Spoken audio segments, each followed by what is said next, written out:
Taxi Driver needs no introduction. It's the one movie every incoming cinephile gets implored to watch so they can understand true, deep cinema. For the uninitiated and the forgetful, spoilers ahead, Taxi Driver is a 1976 movie by Martin Scorsese starring Robert De Niro as Travis Bickle, an antisocial Vietnam veteran who plots a presidential candidate's assassination, then ends up becoming a local hero when he commits mass homicide on a small-time child trafficking operation.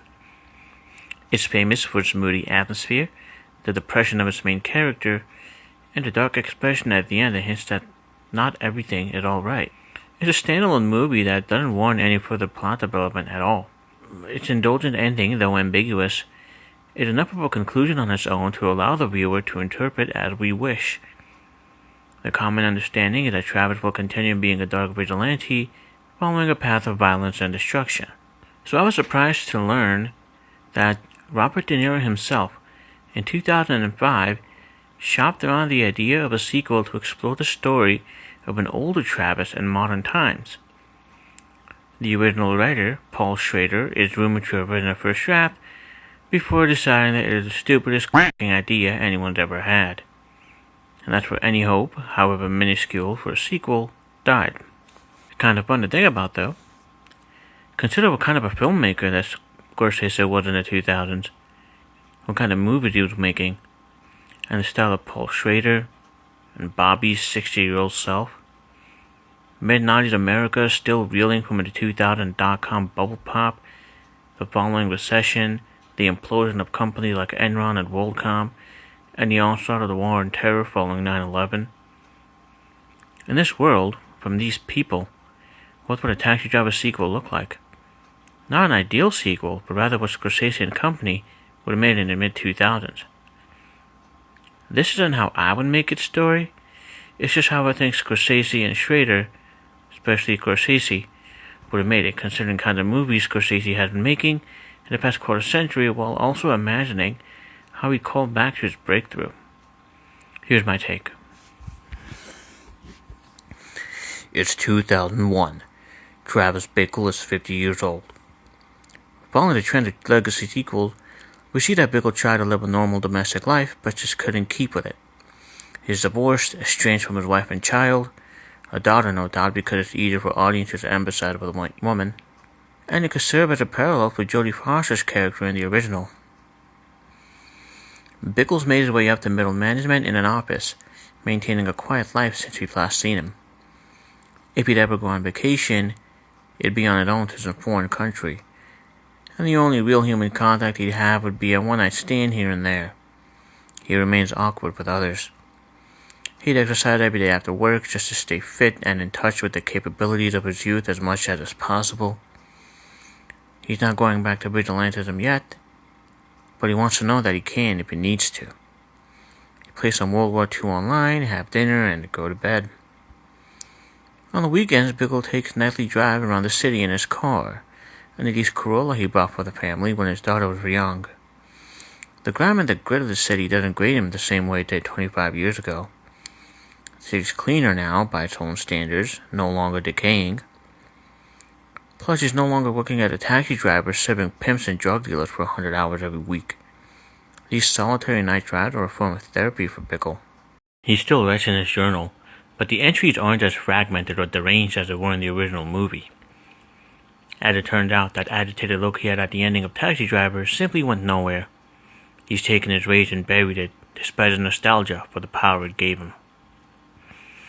Travis isn't living the highest life, but this is one he's okay with living.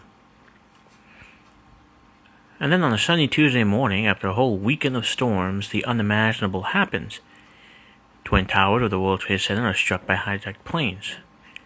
These symbols of American prosperity, of freedom, and once the tallest buildings in the world have been taken down, 3,000 innocent lives have perished.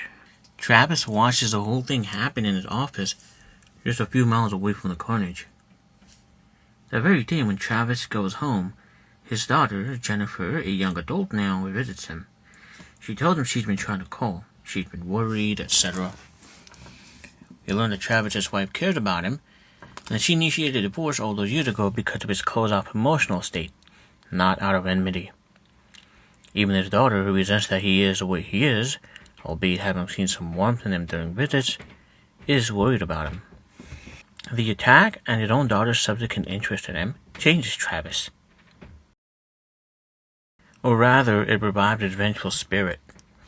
He wants to attack the scum, the cunts, the dogs, the filth, the shit, to make a safer world for his daughter and to satisfy his bloodlust, or determine if it's still lingering. With the immediate public perception being that it was Al-Qaeda under Osama bin Laden or some adjacent militant group being responsible for the attacks, Travis decided to settle on Muslims, particularly Pakistanis and Afghanis in the city. Travis takes vacation days. He gears up once more. He gets a suitcase filled with his old guns. He pulls his old jacket from the closet. He gathers false license plates. Travis undergoes a tougher diet and training regimen to get in even better shape, all the while spending his nights patrolling areas like East 6th Street in Manhattan, Jackson Heights in Queens, or the Bronx. Travis makes note of mosques around the city. He masquerades as a worshiper, visiting congregations and trying to find individuals with evil plots. He sees that there's sometimes a guy in a suit following him after he leaves, so he makes sure to weave around and loot details before burning the false license plate he's used that day. One night he tailed an Islamic priest, hoping to uncover some sort of terrorist conspiracy so he can go in guns blazing. Travis continued to follow the priest to a 7-Eleven. He followed him inside and wanted to buy some soda. A mugger walks into the store and threatens the priest, so Travis shoots the mugger and flees. Outside the shop, Travis is nearly accosted by a man in a suit. The man reveals himself as an FBI agent, and he tries to get Travis back in the store to figure out what just happened and to interrogate him. Travis fights the agent and runs off. He gets in his car, drives out of the city to find a cash for junker's lot, sells his car, and walks or takes the bus back home. When Travis gets home, he finds a note from his daughter on the fridge. Something about how she came by and he wasn't there, and she knows where he is, and that she's worried about him. The note says she's got a cell phone now, and it had her number on it. Travis calls, and it goes to voicemail. He tells her not to worry about him. The next day, Bickle goes to search for a new car to buy. The whole last sequence is really just him looking for a car to replace his old one. He let go of it pretty fast, but it wasn't a panic. Days go by with Travis trying out different cars. He tries new sedans, luxury pieces, sports cars, and coupes, but nothing gives him an inkling of the comfort he got from his old car. Travis increasingly goes to more obscure places to look for a car. During his return one night after declining to purchase yet another car, Travis intends to take the subway home. Late as it is, he ends up near a more desolate station. A group of 5 men approaches him, looking to rob him for all he's got. Amid his fear, Travis feels emboldened. This is as good a reason as any to shoot a bunch of people to death. Travis takes down the first 2 with ease. The next 2 try to wrestle the gun away, but Travis kills one, and then uses a sliding mechanism in his sleeve to take down the other. The last one tries to run off, but Travis gets him anyways. He quickly flees the scene and finds another way home. He realizes he isn't just made for this kind of violence anymore. He effectively hangs up the boots, resigning himself to no longer seeking glory and violence. The next day, Travis finds somebody selling a Checker Marathon, the last consumer version of the Checker cab, one that was modeled as Travis drove when he was a taxi driver. He purchases the vehicle and drives away. We get a mirror shot matching the original movie's ending, free of malice. The end.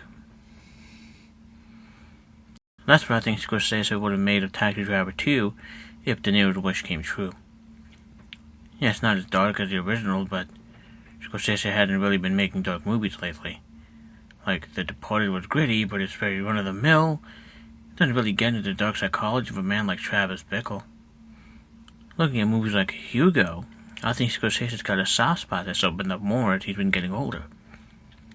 Ultimately, I don't see why he wouldn't use this opportunity to spare the character of Travis more pain and suffering. Use of 9/11 as a plot point is something I'm not completely sure Scorsese would do, but it's exactly the kind of thing that would create or reignite Travis Bickle. What do you guys think? Let me know if you think this would have been a good movie. Let me know how you might make a sequel to Taxi Driver. Please like, comment, and subscribe.